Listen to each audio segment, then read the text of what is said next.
যে দোয়াটি পাঠ করলে কবরের আযাব পিঁপড়ার কামড়ের চেয়েও সহজ হবে। আসসালামু আলাইকুম রহমতুল্লাহ। মৃত্যু বলতে জীবনের সমাপ্তি বোঝায়।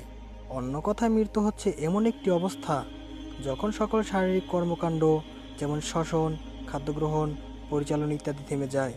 দুনিয়ার জীবনে পাপাচারে লিপ্ত ব্যক্তিদের, যারা তওবা করবে না, আল্লাহর রহমত অর্জন করতে ব্যর্থ হবে, তাদের জাহান্নামের শাস্তি কবরের জীবনেই শুরু হয়ে যাবে।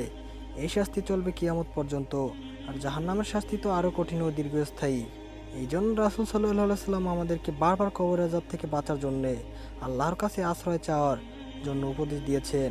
তিনি নিজেও নামাজের ভেতরে ও বাইরে কবরের আযাব থেকে আল্লাহর কাছে আশ্রয় চাইতেন। কবরের আযাবের ভয়াবহতা চিন্তা করে সাইয়্যিদিনা উসমান ইবনে আফফান রাদিয়াল্লাহু কবরের কথা স্মরণ করলে কান্নায় ভেঙে পড়তেন, এমনকি তার কাপড় ভিজে যেত চোখের পানিতে। হজরত আজরাইল আলাইহিস সালাম যখন জান কবজ করতে আসবেন, তখন মৃত্যু পূর্ব মুহূর্ত কষ্ট হবেই। তবে মহান আল্লাহ তাআলার মুমিন বান্দারা সেই কষ্টটা কম পেয়ে থাকবেন। তবে আল্লাহ পাক বলেছেন, আল কোরআনে বর্ণিত ছোট্ট এই দোয়াটি পড়লে মৃত্যু আযাব হালকা হয়ে যাবে।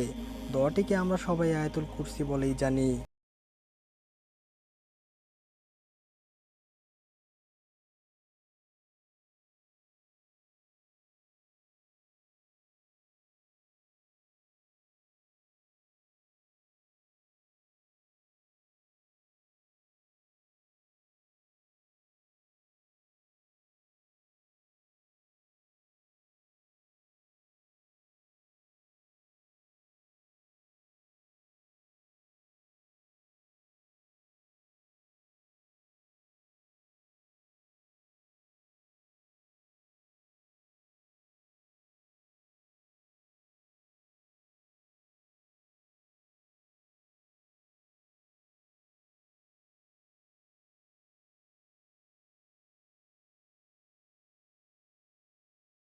আয়াতুল কুরসি পড়ার ফজিলত।